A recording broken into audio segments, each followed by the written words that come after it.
Nama saya Ludwig Ernest Manuel P. Christopher Linggoman dari kelas 12 MIPA 6 SMA Telkom Bandung. Di sini saya akan menjelaskan tentang wabah virus kolera, penyebab dan kaitannya dengan virus corona.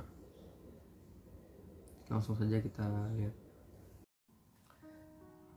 Kolera adalah penyakit diare yang menyebabkan morbiditas dan mortalitas yang signifikan di seluruh dunia. Penyakit tersebut merupakan penyakit infeksi usus yang disebabkan oleh bakteri Vibrio cholerae. Penularan kolera melalui makanan, minuman yang terkontaminasi oleh bakteri Vibrio cholerae. Bakteri Vibrio cholerae masuk ke dalam tubuh seseorang melalui makanan dan minuman yang telah terkontaminasi oleh bakteri akan mengeluarkan enterotoksin di dalam tubuh seseorang pada bagian saluran usus sehingga menimbulkan diare disertai muntah yang akut dan sangat hebat, dan berakibat seseorang dalam waktu hanya beberapa hari akan kehilangan banyak cairan dalam tubuhnya sehingga mengalami dehidrasi.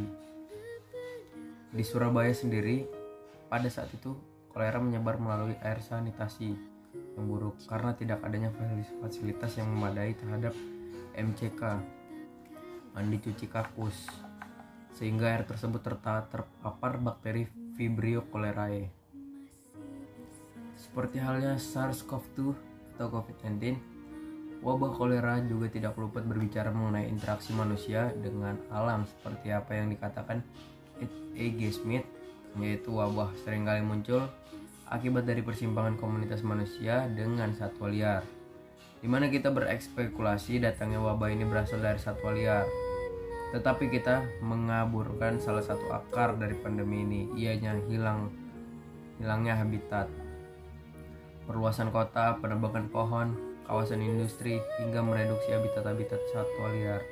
Ini menyebabkan munculnya celah bagi mikroba hewan untuk masuk dan beradaptasi ke tubuh manusia.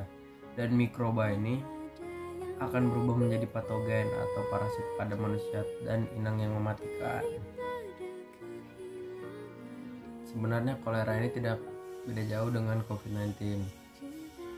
Cuman COVID-19 ini terlalu mengganas hingga ke seluruh dunia.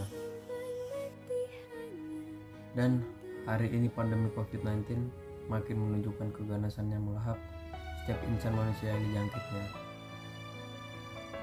Hal ini menunjukkan bahwasanya kita tidak pernah belajar dari sejarah penanganan menghadapi wabah khususnya di Indonesia sendiri.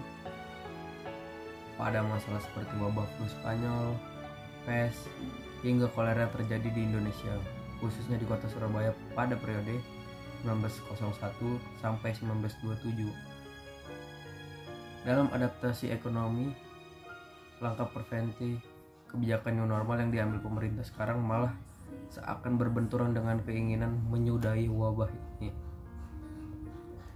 Sejak awal pandemi ini masuk, tidak ada sikap antisipatif dari pemerintah sendiri, justru sebaliknya.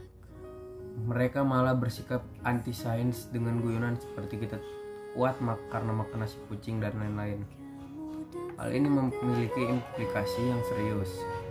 Bagaimana ketika wabah ini benar-benar menyebar ke seluruh negeri? Pemerintah kita terengap-engap dalam menanganinya. Karantina lokasi yang terlambat membuat wabah ini menyebar dengan masif, dengan angka kematian yang lumayan tinggi dibanding negara-negara lain.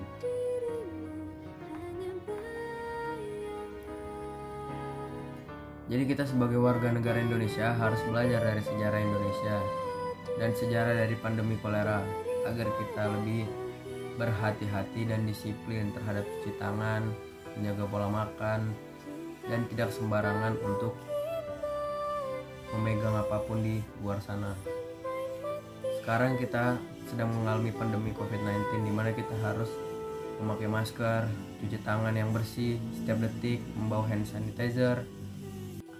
Jadi mulai sekarang ayo kita biasakan dengan pola memakai masker, memakai sarung tangan, memakai hand sanitizer, dan membawa alkohol ya untuk menjaga diri kita sendiri dan Jangan lupa social distancing dimanapun kalian berada dan hindari kerumunan. Terima kasih.